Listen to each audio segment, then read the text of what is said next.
नमस्कार twinkle kitchen को आपण मानकु स्वागत। मु आज आपण मानक पई बुट डाली पणस कठा आलूर तरकारी बनैबी। जदि मोर रेसिपी आपण मानकु भल लागिबो ताला को लाइक करिवे, आपणक सांग मानक सहित शेयर करिवे। जदि मो चैनल को एपर्यंत सब्सक्राइब करि नाहंती ताल सब्सक्राइब करबा को जमारे भूलिबेनी। पाखर थिया बेल आइकन टी को क्लिक करिवे, या द्वारा मोर जो वीडियो आसीबो आपण प्रथमे देखि परिबे। चलंतु बनैबा बुट डाली पणस कठा आलूर तरकारी। बुट डाली पणस कठा आलूर तरकारी पाई मुझे 400 ग्राम पणसर चोपा छड़े एमती बड़ बड़ साइज करी काटिकी नहीं। आपण इच्छा अनुसार जो भी साइज करी काटिकी नहीं पारिबे। मुझे गोटे कप चना डाली को 2 घंटा है बतुरेकी नहीं। एठी मु 2टा मीडियम साइज आलू को एमती 4 खंड करी काटिकी नहीं। मुझे आलूर चोपा छड़ेनी, आपड़ चाहिए आलूर चोपा छड़ेकी नहीं पारिबे। आलू एठी ऑप्शनल अछि, आपन को यदि आलू भल लागु नथिबो ताले आपन आलू न पकेई भी पारिबे।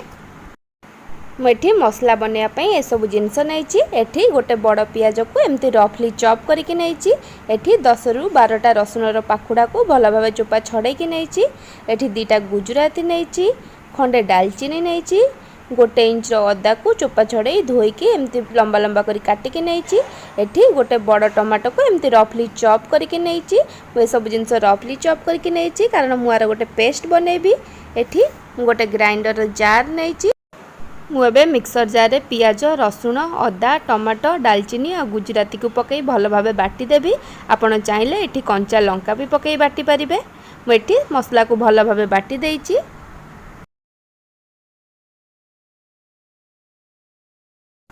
मुझे गोटे प्रेसर कुकर रे 2 कप पानी दे गरम होगा को रखी। पानी मोर गरम हो आसलानी। एथिरे मुझे काटिकी रखिथिबा आलू को पकई देवी।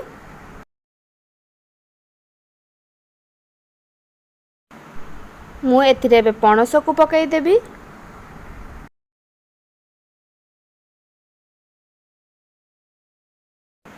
मुझे पणस आलू को पकई देछि। एथिरे बे बतुरेकी रखिथिबा चना डाली को पकई देवी।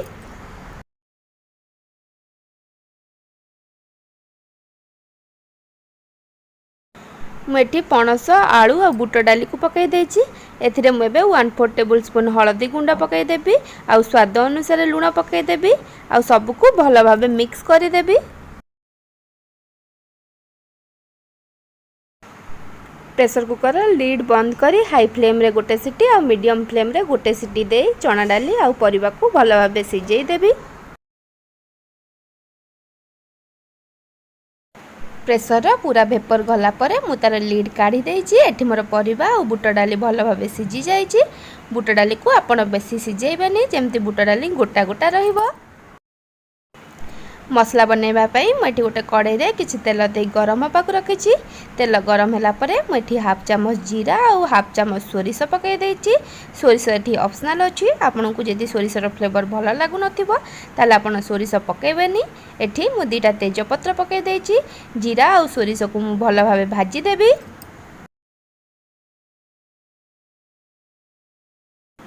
जीरा और सोरिष भल भाव भाजी जाइतिला। एठी मु गोटे बड़ पियाज को छोट छोट करी काटिकी नेइतिली। एबे पकई देइछि। पियाज को मु भल भाव भाजीबी। पियाज को पूरा गोल्डन ब्राउन करी भाजीबा।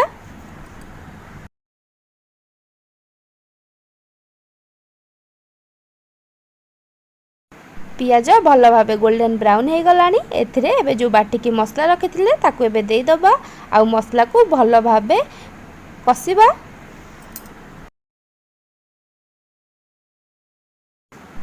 मुझे एथिरे स्वाद अनुसार लुण पकई दउछि। जेतेबेले मु परिबा और डाली को सिझाइतिली सेतेबेले भी लुण पकईतिली, आपण देखिकी लुण पकईबे। एठी लुण पकईले मसला जल्दी कसी होई जिवो।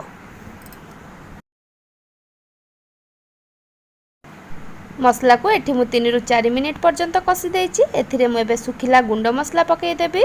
सुखिला गुंड मसला रे मु एठी हाफ चामच लंका गुंड पकईछि, गोटे पिंच हळदी गुंड पकईछि, एठी गोटे चमच मीट मसला पकईछि, आ गोटे चमच धनिया गुंड पकईछि। आपन को जेतिकी राग दरकार आपन से अनुसार लंका गुंड पकईबे। जेतेबेले मु परिवा सिझेइतिली सेतेबेले हल्दी गुंड पकईतिली। सेठी एठी हल्दी गुंड ऑप्शनल अछि, आपन चाहिले न पकई पारंती। मीट मसलाटा प्योर भेज थाए। मीट मसला जगह ଜାगार आपण चिकेन मसला भी पकई पारिबे।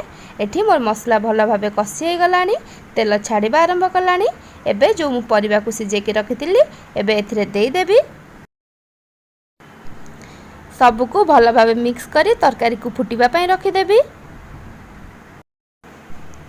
आपण मीट मसला जगार चिकेन मसला पकई पारिबे, नाले किछि वेजिटेबल मसला पकई पारिबे। जदि आ भितर किछि भी मसला नाही आपण गोटे चम्मच जीरा गुंड पकई पारिबे, किंतु मीट मसला पकईले आर फ्लेवर बहुत भल आसी थाए। जदि आपण को तरकारी रे पानी टिके कम लागुथिबो ताले आपण आपणक कंसिस्टेंसी अनुसार एथिरे पानी देई पारिबे, किंतु जेतेबेले पानी देबे गरम पानी ही देबे। तरकारी मोर ये भल भाव फुटी गलानी। एथिरे मु एबे काटिकी रखिथिबा धनिया पत्र को पकई देबी। आपण चाहिले एठी हाफ चम्मच गरम मसला गुंड देई पारिबे, किंतु मु एठी गोटा गरम मसला बाटिके देइथिली, सेति पई मु एठी गरम मसला गुंड दउनी। मोर तरकारी एबे रेडी हो जाईची। मु को एबे गोटे सर्विंग बाउल ले काढी देबी। जदि मोर ए रेसिपी आपण मानकु भल लागिबो ताले आकु लाइक करिवे, आपणक सांग मानक सहित शेयर करिवे।